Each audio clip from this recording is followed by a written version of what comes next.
যে সারা পৃথিবীকে আলোকিত করেছিল, সেই সূর্য থেকে আমরা প্রায় 1436 বছর পরে এসেছি। তাইলে আলোর পরিমাণ যত পিছনে যান, আলোর পরিমাণ তত কমতে থাকে। লাইট থেকে আপনি যত দূরে যাবেন, আলোর পরিমাণ তত। যখনই আলোর পরিমাণ কমে, তখনই অন্ধকারের পরিমাণ বাড়ে।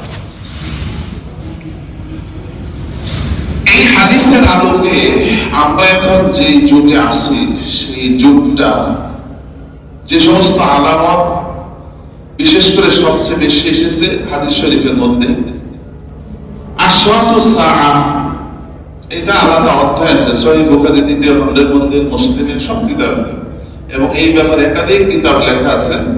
কিয়ামতের আলামত, এই আলামতগুলি দুই ভাগে বিভক্ত। কিছু হলো সুগরা, ছোট, কিছু হলো কুবরা, বড়। বড় আলামতের মধ্যে একটা বড় আলামত হলো ইমাম মাহদী আলাইহিস সালামের আগমন, ঈসা আলাইহিস সালামের আগমন, পশ্চিম দিক থেকে সূর্য উদিত হওয়া, দাব্বাতুল আরদ আসা, ইয়াজুজ মাজুজ আসা, দাজ্জাল আসা, এগুলি কিয়ামতের বড় বড় আলামত। এই আলামতগুলি এখনো আসে নাই। কিন্তু ছোট ছোট যে সমস্ত আলামত, এই সমস্ত অনেক আলামত এই উম্মতের মাঝে চলে এসেছে। ছোট ছোট অনেক আলামত। আমরা যারা আসলে এই যে মিম্বরে বসি, কোনো কারণে যে কোনো ভাবে হোক এখানে বসার সুযোগ হয়েছে, এটা অনেক ভয়ঙ্কর জায়গা একটা। আপনারা সামনে বসে আসেন নিরাপদ, অনেক নিরাপদ। কিয়ামতের দিন বহু সাধারণ মানুষকে জানে না, ওই ভুল জানছে, ভুল আমল করছে, ভুল ভাবে চলে গেছে। আগে যারা কোরআন শরীফ তেলাওয়াত করেছে, আমাদের দাদা দাদিদেরকে দেখেছে, হামজা জবর আ, বা জবর বে, তা জবর তে, এগুলি আছে। মাখরাজ কি, সিফত কি, এগুলি কি বুঝতে হবে? ওই মকসুদুল মুমিনিন আর নিয়ামুল কোরআন, যেখানে ভুলে মরা, এইগুলি তারা আমল করে দুনিয়া থেকে চলে গিয়েছে। যদিও বর্তমান পড়াশোনার ব্যাপক পরিবেশ এবং গবেষণা রিসার্চের কারণে অনেক বিষয় আমাদের সামনে ভুল হিসেবে প্রমাণিত হয়েছে, এবং সব ওলামায়ে কেরাম সেটা মেনে নিয়েছেন এবং ওনারা বলেছেন এই জিনিসগুলি ভুল। ওনারা যে ভুল আমল করে চলে গেল, ওনাদেরকে কি আমরা জাহান্নামবাসী বলবো? ওনাদের সাধ্য যা ছিল সেই অনুযায়ী কি করেছেন? আমল করে চলে গিয়েছে। এই যে সহজ সরল মানুষগুলি পৃথিবীতে এসেছেন, পৃথিবীতে চলে গিয়েছেন, সাধারণ মানুষকে আল্লাহ তাআলা সাধারণ হিসাব দিবেন, হিসাব নিয়ে আল্লাহ ক্ষমা করে দিবেন। একজন প্যাসেঞ্জার যদি ভুল করে, সর্বোচ্চ ক্ষতিটা তার, এর চেয়ে বেশি না। যে কোনো একজন প্যাসেঞ্জার গাড়িতে বসে ঘুমালো, কোনো ক্ষতি আছে? কোনো ক্ষতি নেই। গাড়িতে বসে গল্প করছে, গাড়িতে বসে উল্টাপাল্টা কাজ করছে, তাহলে সর্বোচ্চ সময় নষ্ট হোক, ক্ষতি হোক, শুধুমাত্র নিছক ওই প্যাসেঞ্জারের ক্ষতি।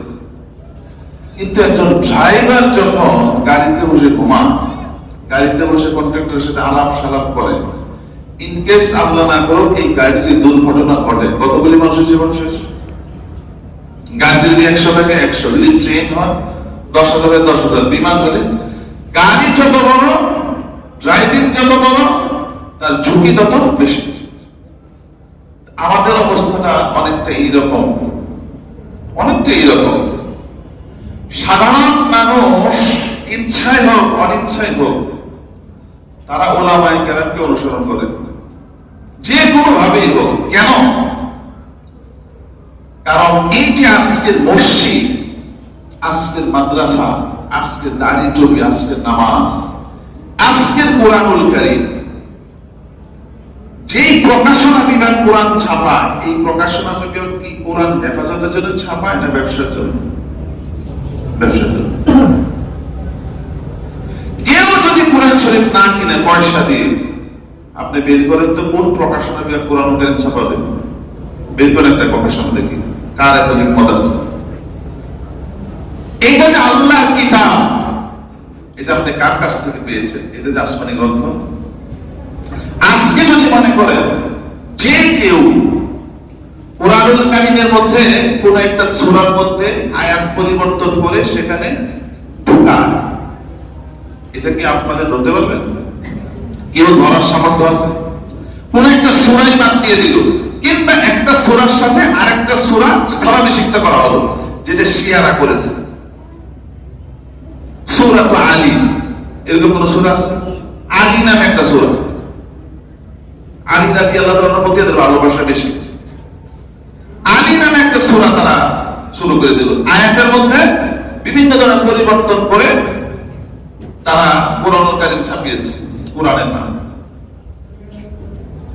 এখন আমাদের যে কোরআন, এই কোরআন যে আমাদের পর্যন্ত এসেছে, এই যে আমরা বলি বুখারী, মুসলিম, তিরমিজি, আবু দাউদ, নাসাঈ, সুনান ইবনে মাজাহ, মুওয়াত্তা আইন, মুসান্নাফ ইবনে আবি শাইবা, আব্দুর রাজ্জাক, সহিহ ইবনে হিব্বান, সহিহ ইবনে খুযাইমা, হাদিসের প্রায় 1250 কিতাব আছে। 1250 কিতাব কোন ডাক্তার লিখেছে?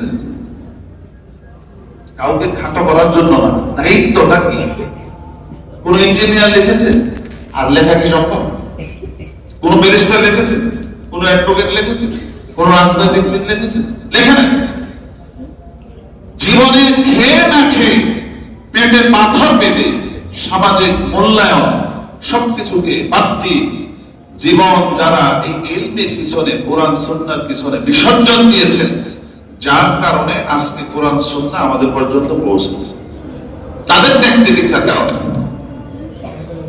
আপনি যান সহিহ বুখারীর লেখক মুহাম্মদ ইবনে ইসমাঈল আল বুখারী রাহিমাহুল্লাহ তাআলা, ওনার জীবন কেমন ছিল, কি ত্যাগ দীক্ষা এবং কুরবানির মাধ্যমে উনি এই পর্যন্ত এসেছেন। ইমাম মুসলিমের জীবনী খুঁজেন, যত বড় বড় ইমাম আছে, ইমাম আবু হানিফার জীবনী খুঁজেন, ইমাম শাফির জীবনী খুঁজেন, আহমদ ইবনে হাম্বল রাহমাতুল্লাহর জীবনী খুঁজেন, ইমাম তিরমিজির জীবনী খুঁজেন, জীবনে আপনি কল্পনা করতে পারবেন না যে একজন মানুষ এতটুকু কষ্ট করতে পারে।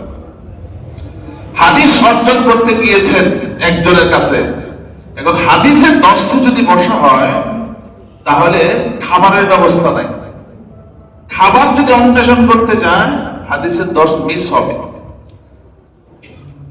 সাফহাত মিন সাদরিল উলামা, এই কিতাব হলো উলামায়ে কেরামের কষ্টের ইতিহাস, প্রায় 650 পৃষ্ঠা, শুধু কষ্টের ইতিহাস, ওনারা কি কষ্ট করেছেন। আজকে যে দিন আমরা পেয়েছি, এই দিন কত কষ্টের বদৌলতে এই পর্যন্ত এসেছে। উনি কি করতেন?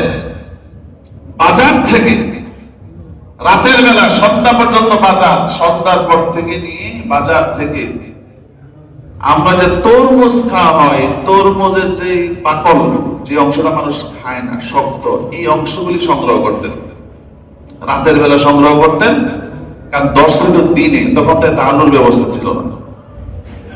এইগুলি টুকায়া, এই জিনিসগুলি কেটে কেটে টুকরো টুকরো করে, এইগুলি লবণ আর পানি দিয়ে সিদ্ধ করে নিয়মিত হাদিসের দর্শে বসতেন, যেন কোনো একটা হাদিস না চলে। ইয়াহইয়া ইবনে মাঈন রাহিমাহুল্লাহ তাআলা ইমাম বুখারীর 4 জন শীর্ষস্থানীয় উস্তাদ ছিলেন, এর মধ্যে একজন ইয়াহইয়া ইবনে মাঈন, ওনাকে বলে ইমামুল জারহ ওয়া তা'দীল, রাবীদের যাচাই বাছাইয়ের উনি একজন কষ্টি পাথর ছিলেন। উনি যদি কাউকে বলে যে এই রাবী বর্ণনাকারী নির্ভরযোগ্য, তিনি নির্ভরযোগ্য, যদি বলে ওনার সমস্যা, ওনার সমস্যা। উনি বলেন আমি 5 লক্ষ হাদিস বর্ণনাকারীর জীবনী এমন ভাবে জানি, আমার সন্তানকে আমি যেভাবে জানি। 5 লক্ষ রাবীদের জীবনী আমি এইভাবে আমার মুখস্থ, আমার সন্তানের জন্মদিন থেকে আজ পর্যন্ত ওনার জীবন সম্পর্কে আমি যতটুকু জানি। এই ত্যাগ তিতিক্ষা কোরবানির মাধ্যমে এই পর্যন্ত দিন এসেছে, এবং কিয়ামত পর্যন্ত দিন যা বাকি থাকবে, এইটা উলামায়ে কেরামের ত্যাগ তিতিক্ষা কোরবানির বদৌলতেই বাকি থাকবে। এটাই শেষ কথা, এটাই চূড়ান্ত কথা। বাকি একটা কথা মনে রাখতে হবে, একজন আলেম আর আলেম সমাজ এক জিনিস নয়, এটা অনেকে ভুল করে। একজন আলেম আর আলেম সমাজ এক জিনিস নয়। একজন আলেম একজন ব্যক্তি, কিন্তু টোটাল আলেম সমাজ এটা কোনো ব্যক্তি না। একজন ব্যক্তি সমস্যা হতে পারে, ভুল হতে পারে, তার পদস্খলন হতে পারে, সমগ্র আলেম সমাজ একসাথে ভুল করবে। রাসূল করিম সাল্লাল্লাহু আলাইহি ওয়াসাল্লাম বলে গেছেন, লান তাজতামিয়া উম্মতি আলা দালালাহ, আমার সমগ্র উম্মত আর উম্মতের শীর্ষস্থানে ওয়ারাসা, তারা এক ভুলে একমত হবে, এটা কোনোদিন সম্ভব হবে না। এটা ভুলে একমত হবে না, সম্ভব। এজন্য উলামায়ে কেরাম যারা আছেন এই জাতিটা, আপনি যদি একজন আলেমকে একজন ব্যক্তি হিসেবে গালি দেন, এটা একজন ব্যক্তিকে গালি দিলেন, তাহলে ব্যক্তিকে গালি দেওয়ার গুনাহ আপনার উপরে আসবে। কিন্তু যখন আলেম সমাজ নিয়ে গালি দেন, এটা চলে যায় আল্লাহর উপরে, এটা চলে যায় আল্লাহর উপরে চলে যায়, এটা আর ব্যক্তির দায়রা বাউন্ডারির মধ্যে থাকে না। আপনি যদি বলেন যে আলেমরা খারাপ, সাথে সাথে আপনাকে তওবা করতে হবে, আপনি ঈমান থেকে খারিজ হয়ে গেছেন। কেন? কখনো সমস্ত আলেম একসাথে খারাপ হতে পারে না, সম্ভব না। হ্যাঁ, আপনি বলতে পারেন যে উনি আলেম নামের একটা জাহেল, নামে আলেম কিন্তু কাজকর্ম করে জাহেলের মতো। ব্যক্তি হিসেবে তার ভুল হতে পারে, হওয়াটা স্বাভাবিক, উনি একজন মানুষ। আলেম সমাজ আল্লাহ পাক এত পরিমাণ প্রশংসা করেছেন, যারা রিয়েলি আলেম, সত্যিকার অর্থে আল্লাহ পাককে যারা ভয় পায়, তাদের প্রশংসা কোরআনুল কারীমে আপনার পরতে পরতে খুঁজে পাবেন। ইন্নামা ইয়াখশাল্লাহা মিন ইবাদিহিল উলামা, আল্লাহ তাআলা বলেন যে আমাকে যদি ভয় পেয়ে থাকে তাহলে আলেমরাই ভয় পায়। আমাকে যদি কেউ ভয় পায় থাকে, সত্যিকার অর্থে আমাকে ভয় পায় আলেমরা, ওনারাই আমাদেরকে ভয় পায়। ওয়ামা ইয়াকিলুহা ইল্লাল আলিমুন, আরেকে আল্লাহ পাক বলেন যে আমি যে বক্তব্যটা দিলাম, যে কথাটা বললাম, এটা ভালো করে বুঝবে আলেমরা। আরেক জায়গায় এসেছে ওয়ামা ইউতাল হিকমা ফাকাদ উতিয়া খায়রান কাসীরা, যাকে হিকমত দেওয়া হয়েছে, ইলমের একটা প্রকৃতি হলো হিকমা, প্রজ্ঞা, তাকে প্রভূত কল্যাণ দান করা হয়েছে। সব হাদিসের কিতাবের মধ্যে একটা অধ্যায় আছে বাবু ফাদলিল ইলম, ইলমের ফজিলত, সম্মান, মর্যাদা, শ্রেষ্ঠত্ব, একটা অধ্যায় পাবেন সব হাদিসের কিতাবে। একদম সিয়াসিত আমরা যেটাকে বলি, সব কিতাবের মধ্যে একটা আলাদা অধ্যায় আছে। দিন যে লম্বা সময় পর্যন্ত এসেছে, এগুলি ওলামায়ে কেরামের ত্যাগ, তিতিক্ষা, কুরবানি, আপনি চিন্তাও করবেন না। কিন্তু আমাদের শিক্ষা ব্যবস্থার কারণে তাদের অবদান, সেটাই জাতির সামনে নাই, জাতির সামনে নাই। এজন্য ওলামায়ে কেরামকে আল্লাহ পাক ড্রাইভিং এর স্থলাভিষিক্ত করেছেন। ওনারা ড্রাইভার।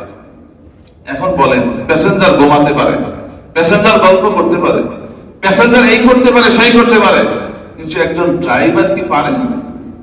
ড্রাইভার পারেন। সাধারণ মানুষ কত কথা বলে ফেলতে পারে, কত কিছু করে ফেলতে পারে, কত উল্টা পাল্টা করতে পারে। গাড়ি যেদিকে যাবে, প্যাসেঞ্জার সেদিকে যাবে। একজন ড্রাইভারের পদস্খলন হাজার মানুষের জীবন নিয়ে টান দিবে, হাজার মানুষের জীবন শেষ হয়ে যাবে একজন ড্রাইভারের পদস্খলন।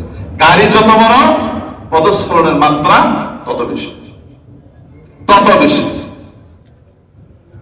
এজন্য সাধারণ মানুষ যারা আছেন, যারা আসলে সরাসরি নিজে কুরআনুল কারীম, সরাসরি নিজে হাদিস শরীফ, নিজে আরবি টেক্সট থেকে বোঝার যোগ্যতা যাদের নাই, তাদের জন্য এমন এমন পরীক্ষা মাঝে মধ্যে আসে, যে পরীক্ষায় পাশ করা বহুত কঠিন হয়ে যায়। এমন এমন ইমতিহান, এমন এমন পরীক্ষা মাঝে মধ্যে আসে। সাধারণ মানুষ যারা দিন নিয়ে ভাবে, দিন নিয়ে চিন্তা করে, তাদের জন্য অনেক কঠিন হয়ে যায়, অনেক জটিল হয়ে যায়। ইমাম আহমদ ইবনে হাম্বল রাহিমাহুল্লাহ তাআলা, নাম শুনেছেন মুসনাদে আহমদ, একটা হাদিসের কিতাবের নাম। এটা ছেপেছে 52 খণ্ড, সহিহ বুখারী মাত্র 4 খণ্ড, মুসনাদে আহমদ 52 খণ্ড, প্রায় 27,500 হাদিস সেখানে। ইমাম আহমদ ইবনে হাম্বলের ওই ব্যক্তি ইমাম বুখারী, যাদের কাছ থেকে, যে 4 জনের কাছ থেকে নিয়মিত হাদিস শুনতেন, লিখতেন, এর মধ্যে একজন হলো ইমাম আহমদ ইবনে হাম্বল, ইমাম বুখারীর উস্তাদ। ইমাম আহমদ ইবনে হাম্বল রাহিমাহুল্লাহ তাআলার যুগে একটা সমস্যা দেখা দিল। সেই সমস্যা বলা হয় খলকুল কোরআন। আরবি শব্দ। কোরআন কি আল্লাহর কোন সিফাত, না এটা আল্লাহ পাকের সৃষ্টি? এটা কি আল্লাহর সৃষ্টি, নাকি আল্লাহ তাআলার স্থায়ী? আল্লাহ যেরকম অনাদি অনন্ত, শুরু নাই শেষ নাই, কোরআনুল কারীম কি এরকম, না এটা আল্লাহ পাক সৃষ্টি করেছেন আবার ধ্বংস হয়ে যাবে? এটা নিয়ে একটা বিরাট দ্বন্দ্ব দেখা দিয়েছে ওই যুগে।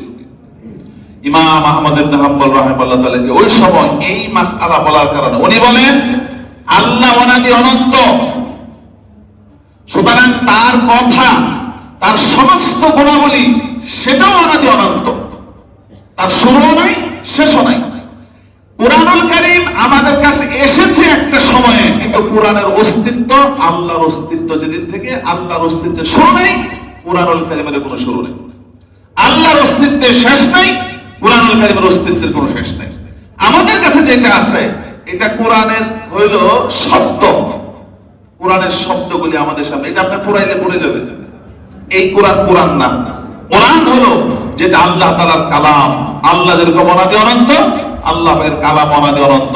তিনি এটা প্রথম সংরক্ষণ করেছেন, বালহুম কুরআনুল মাজিদ ফি লাওহিম মাহফুজ, লাওহে মাহফুজের মধ্যে সংরক্ষণ করে রেখেছেন, সেখান থেকে আল্লাহ পাক নাযিল করেছেন। এই বিষয় নিয়ে দ্বন্দ্ব শুরু হলো। এমনকি এই দ্বন্দ্বের মধ্যে কিছু উলামায়ে কেরাম ওই সময় ছিলেন, কিছু সংখ্যক যারা বলেছেন যে কোরআন তো আমাদের কাছে এসেছে পরে, সেই হিসেবে কোরআন এটা আল্লাহ পাকের সৃষ্টি।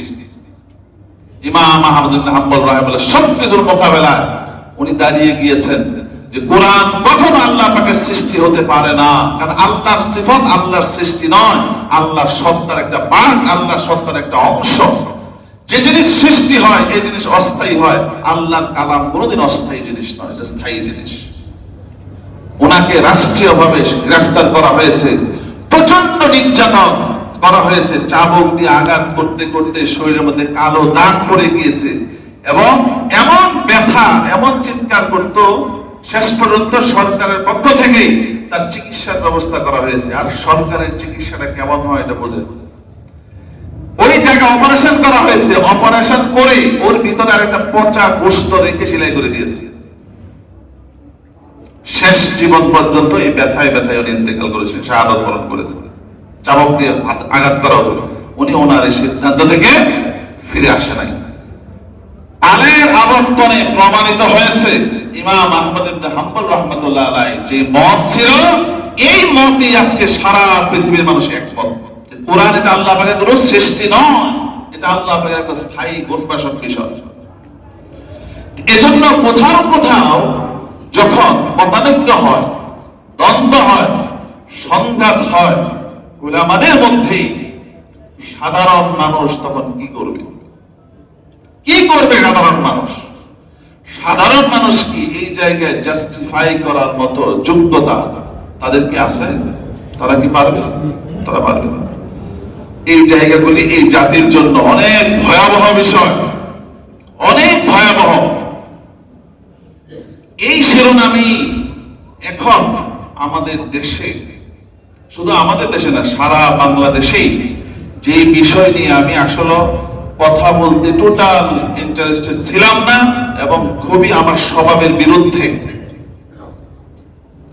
এমনি সারা পৃথিবীর 2% মানুষ, 1% মানুষও দিনের পথে নাই। সে জায়গায় আবার দিনের মধ্যে আভ্যন্তরীণ মতানৈক্য, মতভেদ এই জাতিকে আরো কত দূরে ঠেলে দেবে, কত দূরে নিয়ে যাবে। কিন্তু পরিস্থিতি যখন আস্তে আস্তে এমন এক পর্যায়ে চলে আসে, যে পর্যায়ে তথ্যগুলি সবার কানে চলে যায়, সবাই সবার মতো করে ভাবে, সবাই সবার মতো করে চিন্তা করে। আর এখন মিডিয়া হলো এমন এক জিনিস, আপনি বাথরুমে বসে ভাইরাল হতে পারে, আর একজনের কাবা শরীফের ভিতরে থেকেও ভাইরাল না হতে পারে। এমন এক জগৎ মিডিয়া। মিডিয়া সব জায়গায় চলে যায়, আপনার বেডরুমে পর্যন্ত মিডিয়া, যেখানে যান মিডিয়া। এই জন্য মিডিয়ার বদৌলতে হাজার হাজার তথ্য মানুষের কানে এখন আসছে, মানুষ দেখছে, মানুষের কানে আসছে, মানুষ দেখছে। এখন বলেন, এই মিডিয়ার তথ্য দিয়ে একজন মানুষ কি সঠিক সিদ্ধান্তে যেতে পারবে? যাওয়া কি সম্ভব? কিভাবে সম্ভব?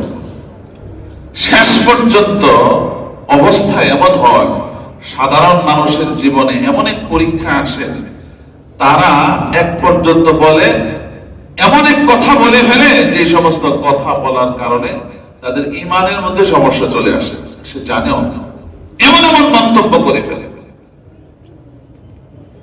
এই জন্য এই জায়গাটা অত্যন্ত দুঃখজনক, খুবই দুঃখজনক, খুবই দুঃখজনক। সারা পৃথিবীতে পুরো মুসলিম উম্মার মধ্যে যে অনৈক্য, সেই অনৈক্যের এই নৈরাশ্যের জায়গা একটা আশার জায়গা ছিল দাওয়াত ও তাবলীগ, একটা আশার জায়গা। মানুষ এখানে আশা করত সারা পৃথিবীর মানুষের একটা ঐক্যের জায়গা। পৃথিবীর সমস্ত দেশে যার কার্যক্রম আছে, সব জায়গার কার্যক্রম আছে, লক্ষ লক্ষ মানুষ যারা দিন থেকে হাজার হাজার মাইল দূরে ছিল, যার এই কার্যক্রম যারা জানেন, যারা জানেন না তাদের কাছে অনেক কিছু স্বাভাবিক। যারা জানেন যে মানুষের জীবনে পরিবর্তন কিভাবে হয়েছে, হাজার হাজার লাখ লাখ মানুষের জীবনের পরিবর্তন কিভাবে হচ্ছে, একটা বিরাট অবদান এই দাওয়াত ও তাবলীগের মেহনতের। ইসলামের প্রকৃত রূপরেখা কি, কাকে বলে দ্বীন, কাকে বলে ঈমান, কাকে বলে ভালোবাসা। একটা ডাকাত এই রাস্তায় এসে আল্লাহর ওলি হয়ে যাচ্ছে, একজন বেনামাজি এই রাস্তায় এসে নামাজি হয়ে যাচ্ছে, একজন হালাল হারামের কোনো ভাস পেশার নাই এই রাস্তায় এসে এখন ওলামায়ে কেরামের কাছে জিজ্ঞেস করে যে হুজুর এটা কি হালাল না হারাম। বহু মানুষ আমাদের জানা বিভিন্ন ব্যাংকে, সুদী ব্যাংকে চাকরি করত, এখন ৮০-৯০ হাজার টাকা বেতন পেত, সেই জায়গায় ১৫-২০ হাজার টাকা বেতন দিয়ে প্রাইভেট সেক্টরে চাকরি করে, তাও হারাম খাবে না। বহু ছেলে যাত্রাবাড়িতে আমাদের, যার সে ডাক্তার, বহু ডাক্তারের সাথে আমাদের সম্পর্ক, সে ডাক্তার, গতকালকে ইঞ্জিনিয়ার, সেও ইঞ্জিনিয়ার, তার বউ ইঞ্জিনিয়ার, অভাব নাই, কিন্তু ছেলে সন্তানগুলিকে মাদ্রাসায় পড়াচ্ছে, দিন শিখাচ্ছে। কেন? দাওয়াত ও তাবলীগের মাধ্যমে তার দিন বুঝে এসেছে।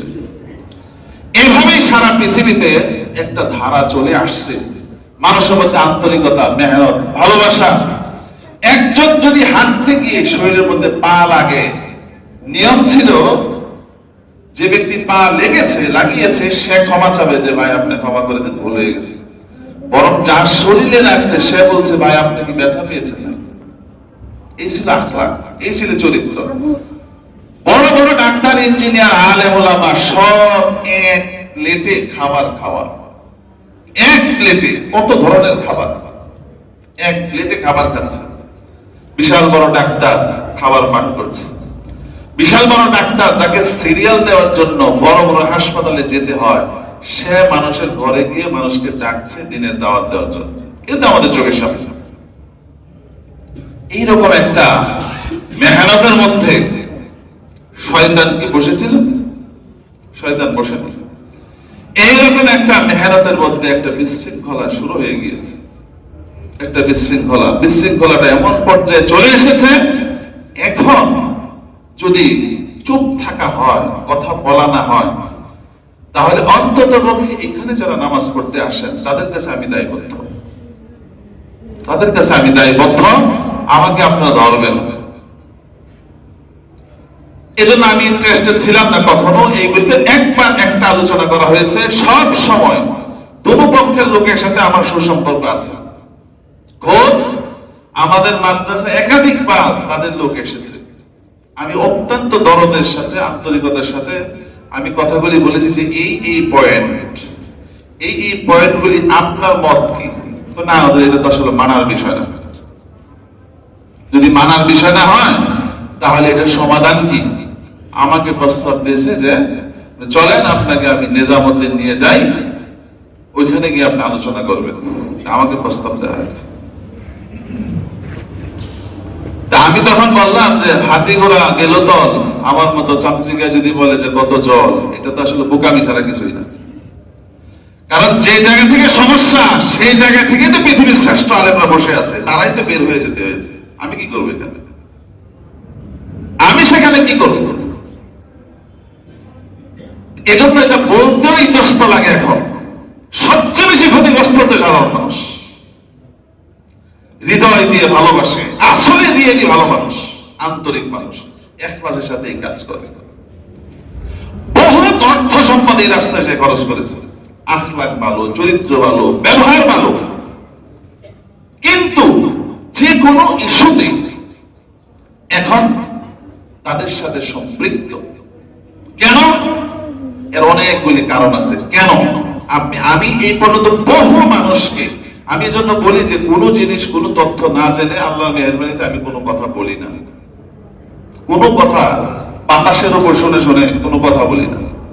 এই টোটাল মানুষগুলিকে আমি কয়েক ভাগে ভাগ করেছি, 4 ভাগে বিভক্ত এই মানুষগুলি। এর মধ্যে দুষ্ট শ্রেণী হলে সর্বোচ্চ 10 ভাগ হবে বা 5 ভাগ হবে দুষ্ট। ওই দুষ্টরাই পুরাটা কন্ট্রোল করে। এই সাধারণ মানুষগুলি কিছুই জানে না, এদের হৃদয়ে আসে শুধু ভালোবাসা, দিন ছাড়া কিছুই। কিছু মানুষ আছে শুধু ভালোবাসায়, যে মাওলানা ইলিয়াস সাহেব রহমাতুল্লাহর বংশের মানুষ, এই ইস্যুতেই ভালোবাসে। কিছু মানুষ ভালোবাসে তাদের মধ্যস্থতায় সে দিন পেয়েছে, এই ইস্যুতে ভালোবাসে। কিছু মানুষ আছে কোনটা সত্য কোনটা মিথ্যা এটা জাস্টিফাই করার কোনো যোগ্যতা তার নাই, সেই হিসেবে সে একজনের সাথে আসে। কিছু মানুষ আছে সে জানে এটা সমস্যা, সে জেনে স্বয়ং সে ওইখানে আছে। ওই পার্সেন্টেজটা সর্বোচ্চ 10%, সর্বোচ্চ 10%।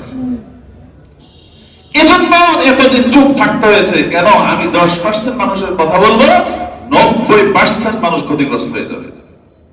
90% মানুষ ক্ষতিগ্রস্ত হয়ে যাবে। আমার যত উস্তাদ আছে, সমস্ত উস্তাদের মধ্যে এক উস্তাদ আছেন, উনি মাওলানা স্যার সাহেবের অনুসরণ করেন, এবং এই মনে 5-6 মাস ধরে হবে যোগাযোগ নাই ওনার জন্য। কারণ উনি এখন ওই জায়গায় অনেক বড় হুজুর।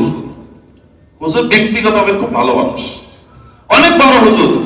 এখন বহু মাসলা মাসায়েল হুজুরের কাছে জিজ্ঞেস করে, হুজুর শেষ করতে আমার কাছে জিজ্ঞেস করে। আমার এখানে 2 বার আসছে, এবং বুয়েটের 2 জন ইঞ্জিনিয়ার ছিল, আরো 4-5 জন লোক ছিল। বাইরে ভাই আলোচনা হয়েছে, আমি দরদ দিয়ে হৃদয় দিয়ে বললাম, আসল কথা হলো হুজুর আমার উস্তাদ নিচের দিকে, কিন্তু এই বিষয়গুলিকে সত্য মিথ্যা মানদণ্ডে যাচাই করার মতো ইলমি যোগ্যতা নাই, ইলমি যোগ্যতা নাই। বললাম, হুজুরও বুঝলেন যে আসলে ঠিক আছে, তাইলে আমি তোমাকে নিয়ে আমি নিজামুদ্দিন যাবো। এই কথা আমাকে প্রস্তাব দিল। আমি হুজুরকে প্রস্তাব দিলাম যে হুজুর আসলে কি সমাধান? আমার কথা কি সমাধান হবে? এগুলি আমার কথা সমাধান হবে না। এগুলি সমস্যা তো কোরআন। কেন? খুব মাওলানা সাদ সাহেব দাওয়াত বারকাতুহুমের 3 জন উস্তাদ পাশাপাশি ওনার, মাওলানা ইব্রাহিম দাউলা, মাওলানা ইয়াকুব সাহেব রহমাতুল্লাহ আলাইহি, ইব্রাহিম দাউলা, আহমদ লাট, যাদের বয়ান ছাড়া ইজতেমা চলেই না। ওদিকে পাকিস্তানে আব্দুল ওয়াহাব ভাই, বহুত মুরব্বী মানুষ। এই সব বিশাল বড় বড় একটা বিলাপ দাওয়াত ও তাবলীগের। মাওলানা আব্দুল ওয়াহাব সাহেব যিনি রহমতুল্লাহ মারা গেছেন, উনি দাওয়াত ও তাবলীগের কাজ করছেন ইউসুফ সাহেব রহমতুল্লাহ আলাইহির সাথে দীর্ঘদিন। মাওলানা এনামুল হক সাহেব রহমতুল্লাহ আলাইহির সাথে দীর্ঘদিন কাজ করেছেন। এই সব একদিকে খুব মাওলানা সাদ সাহেব, তার কিছু বিচ্ছিন্ন বক্তব্য আছে, কিছু বক্তব্য যেগুলো আমরা জালালাইন যখন পড়ি, আমাদের একাডেমিক শিক্ষা শেষ করার প্রায় 3 বছর আগের কথা, টঙ্গীর ইজতেমায়, তখন আমরা ছাত্র সুলভ কিছু কথা বলতাম। তখন অনেকেই এইগুলি বলতো যে বেশি বুঝে এই সমস্যাগুলি। এখন এটা বিস্তারিত বলার সময় না, এই জন্য বলি যে যারাই জানতে ইচ্ছুক একটু আলোচনা করলে ভালো, যে হুজুর আসলে কি একটু বুঝায় বলেন। এই 45 মিনিটের বয়ানে গিয়ে শেষ করা সম্ভব? মানুষ ভুল বুঝবে। যারা পিছনে এসেছেন আংশিক শুনবেন, বলবেন এই যে মতানৈক্য মতভেদ, যেগুলি আমিও পছন্দ করি না, কিন্তু পিছনে এসেছেন, পরে কথা শুনেছেন, আংশিক শুনেছেন, আংশিক শোনেন নাই। এখানে সমাধান করা অনেক কঠিন। আমি যে জিনিসটা সাদ শাহ দামাদার কাদমের এক অনুসারীর সাথে আমার সাক্ষাৎ।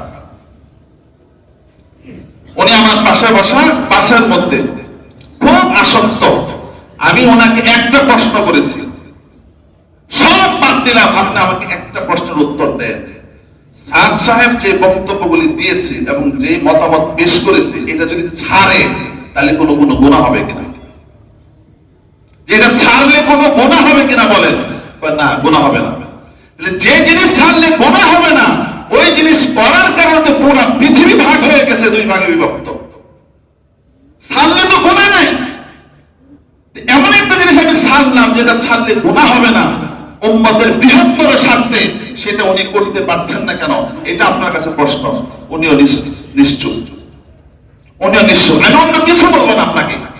কি পারিবারিক দ্বন্দ্ব, কি শরীয়তের দ্বন্দ্ব, সেগুলি পরে আমি বলি। উনি যদি এই কথাগুলি না বলেন, গুনাহ হবে কিনা? না, গুনাহ হবে না।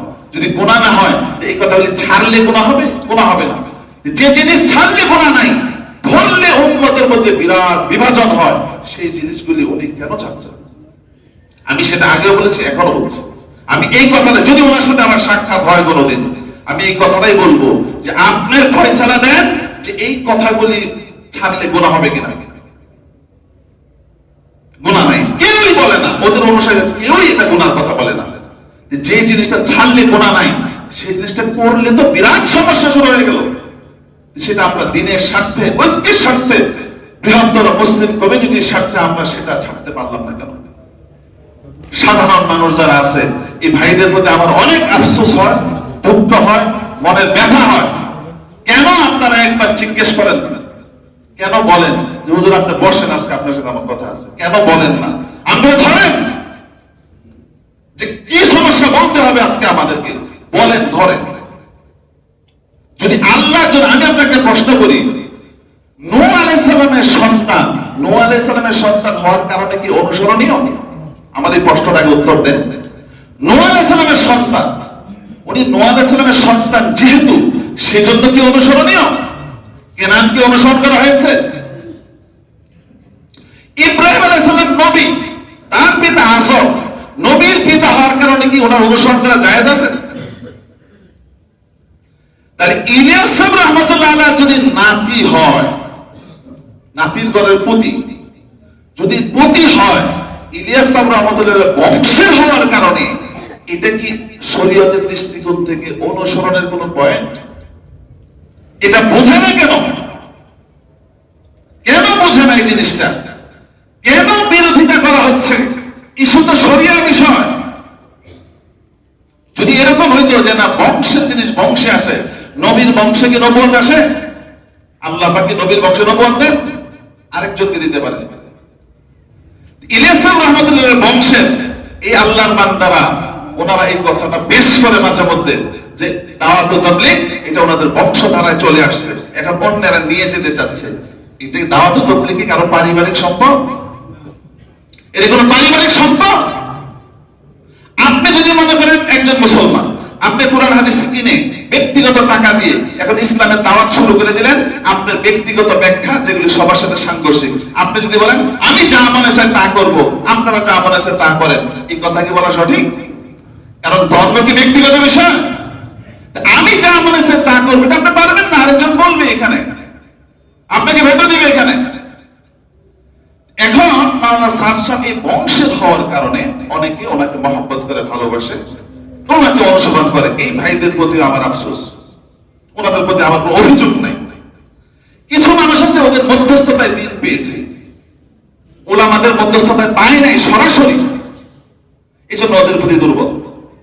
এই বিভিন্ন ইস্যুগুলি সংযুক্ত হয়ে আজকে এমন পর্যায়ে গিয়েছে, যাদের প্রতি এত ভালোবাসা, যাদের জন্য অর্থ সম্পদ সন্তান সব কুরবানি করলাম, তাদের রক্ত আমার হাতে আজকে লেগে গেল কেন? কেন লাগলো? আমি এত বছর আমি কি দিন শিখলাম, কি ইকরামুল মুসলিমিন আমি শিখলাম, কি শিখলাম আমি? সেদিন রাত 3:30টায় আমার মোবাইলে ফোন এসেছে, আমাদের ছাত্র এদের অভিভাবকরা ছিল মাঠে। আমি ধরতে পারি সকালে উঠে দেখি 3:30টার সময় ফোন। আমার কাছে একটু সংশয়পূর্ণ লেগেছে, আমি ব্যাক করলাম। পরে উনি বলেন যে হুজুর মোবাইল আমার বাম হাতে, আমার ডান হাতগুলি কাটা এই পাশ থেকে এই পাশ পর্যন্ত থেত লেগেছে একেবারে। আমি ঘুমন্ত ছিলাম, আয়েশা আমাকে জিজ্ঞেস করছে যে তো মনে হয় একজন করেছে লাইট টিপ দিয়ে যে আলেম মনে হয়, না আমি তো আলেম না, না এটা আলেমের মতো মনে হয়। যখনই শুনে আলেম মাদ্রাসার ছাত্র তখন পিটানোটা ছিল ভয়ানক, ভয়ানক আকৃতিতে। এবং যে শব্দগুলি বলেছে সেই শব্দগুলি উনি আমার কাছে বর্ণনা দিয়েছে, যে বলেছে যে এখন তোর মামুনুল হক কই, তোর মামুনুল হকরে বল আইনা বাঁচাইতে। এখন এগুলি আমি শব্দগুলি শুধু রিপিট করছি। এই শব্দগুলি আমাদের ছাত্র ছিল, গত বছর ইফতা পড়েছিল, বাড়ি হলো চকে, সে ছিল সেখানে, তার ব্যাগ ট্যাগ সব শেষ, ওই স্পট ডেড 4 জন। আমার কথা হলো যে আমি যদি এটা দিনের জন্য করি, ইখলাসের জন্য করি, আমি যদি আল্লাহর জন্য করি, যে বয়ান আমি দিচ্ছি সেটার সাথে মারামারির কি সম্পর্ক? মারামারির কি সম্পর্ক? এবং এই ঘটনাটা 2 বার ঘটেছে, 2018 একবার, 2024 আরেকবার। দুঃখজনক। এখন আসেন উলামায়ে কেরাম এখানে ধৈর্য ধারণ করেছে কি পরিমাণ, কি পরিমাণ ধৈর্য ধারণ করেছে এই জিনিসটা শুধু দেখেন। শুধু যদি একটা ঘোষণা আসতো যে আগামীকাল সমগ্র কাকরাইল না টঙ্গীর ইজতেমা, সারা দেশের বা ঢাকা শহরে যারা আছে মাদ্রাসাওয়ালা পুরা কাকরাইল টঙ্গীর ইজতেমা ঘেরাও করবে, ঘেরাও করার ক্ষমতা ছিল কি ছিল না? যদি বলা হয়তো যারা টঙ্গীতে এসেছে কেউ বাড়ি ফিরে যেতে পারবে না, এটা সম্ভব ছিল কি ছিল না? ছিল। শুধু ঢাকা শহরে প্রায় 2.5 থেকে 3 লক্ষ ছাত্র আছে, শুধু ঢাকা শহরে 2.5 থেকে 3 লক্ষ ছাত্র আছে। কিন্তু এই পদক্ষেপ কি ওনারা নিয়েছে? নেয় নাই। যারা যে বাড়ি থেকে এসেছে ওই বাড়িতে হামলা করতে পারত, কোন বাড়িতে হামলা করে কাউকে আহত নিহত করা হয়েছে? অথচ সম্ভব ছিল, কিছুই করা হয় নাই। কাকরাইলে পরামর্শ হয়েছে, মাওলানা জুবের সাহেব হুজুর দাওয়াত বারকাতুম সবাই, মাওলানা রবিউল হক সাহেব সবাই বলেছে যে আমরা ধৈর্য ধারণ করি, আল্লাহর কাছে সাহায্য চাই, এবং এই উসিলায় আল্লাহ পাক যেন অনেককে হেদায়েত দেন সেই দোয়া আমরা করি। ওনারা সেই দোয়া করেছেন, এর বদৌলতে বহু সাধারণ মানুষ তওবা করে ফিরে এসেছে, বহু সাধারণ মানুষ। যদি মোকাবেলা হতো তাহলে কিন্তু অবস্থা বড় ভয়াবহ হতো, বড় ভয়াবহ। এই জন্য সময় চলে গেছে 4 মিনিট, এটা অল্প সময় বলার বিষয় নয়। আমি আবারও যারা পিছনে এসেছেন আমি দুঃখের সাথে বলছি, কারো প্রতি বিদ্বেষ না। যে ভাইরা আছেন আল্লাহর রাস্তায় আপনি বুঝাচ্ছেন, দিনের আল্লাহর জন্য করছেন, কিন্তু আল্লাহ রসুল তো আছে কোরআন এবং হাদিসে, না কোনো ব্যক্তির মধ্যে না। সেই অনুযায়ী আপনি একটা কমন সেন্স আল্লাহ পাক দিয়েছে। এই যে বললাম সংখ্যাগরিষ্ঠ উলামায়ে কেরাম প্রায় 90% আপনি দেখেন, বুঝেন, একটু সময় দেন, এরপর আপনি বোঝার চেষ্টা করেন, এরপরে আপনি সিদ্ধান্ত নেন। কিন্তু মিথ্যা না ছড়ানো, সব মিডিয়াগুলির মধ্যে মিথ্যা রেখাকার, মিডিয়াদেরকে পয়সা দিয়ে আর আভ্যন্তরীণ অনেক কিছু আছে যেগুলো আমরা আমাদের বুকের ভিতরে দাফন করে রাখি, সবকিছু আপনাদেরকে বলতে পারি না। বললে আপনারা ভুল বুঝবেন, আমাদেরকে ভুল বুঝবেন। এমনি মানুষ 5 ওয়াক্ত নামাজ পড়ে না, আবার এইগুলি নিয়ে আলোচনা। যে সময় উম্মত 5 ওয়াক্ত নামাজই পড়ে না, সেই জায়গায় আমি এই আলোচনা কিভাবে করি? এই জন্য আমি খুব ভয় এবং আতঙ্কে এই কথাগুলি বললাম। এই কথাগুলি যদি আমার কোনো ভুল হয়ে থাকে আল্লাহ পাক আমাকে ক্ষমা করেন, সঠিক জিনিস আমাকে বলার তৌফিক দেন। আর যে ভাইরা যে কোনো ইস্যুতে ওই ভাইদের সাথে আসেন, আমি আবারও বলছি আস্থার সাথে আপনি ব্যক্তিগতভাবে একান্তভাবে আমার সাথে সাক্ষাৎ করেন, না হলে আমার মাদ্রাসায় যান। আপনাকে যা যা বলার দরকার, এখন এটা আজহার মিনাশ শামস, সূর্যের সাথে স্পষ্ট সমস্যাগুলি আপনি ভাই বুঝতেছেন না। আমি আপনাকে দরদের সাথে, আন্তরিকতার সাথে আমি আপনাকে স্বাগত জানাই। আপনি আসেন, বসেন, আপনি কথা বলেন, আপনি সিদ্ধান্ত নেন। আল্লাহ পাক যে কথাগুলি বললাম 5-6 মিনিট বেশি হয়ে গিয়েছে, ভুল না বোঝা এবং ভুল তথ্য না ছড়ানো, যে এদের ছেড়ে কথা আসুক কিন্তু অহেতুক কারো বিরুদ্ধে না গিয়ে বোঝার চেষ্টা করা, বুঝে এরপরে একটা সিদ্ধান্ত নেওয়ার চেষ্টা করা। আল্লাহ পাক যে কথাগুলি বললাম বোঝার এবং আমল করার তৌফিক দান করেন। ওয়া আখিরু দাওয়ানা আলহামদুলিল্লাহ।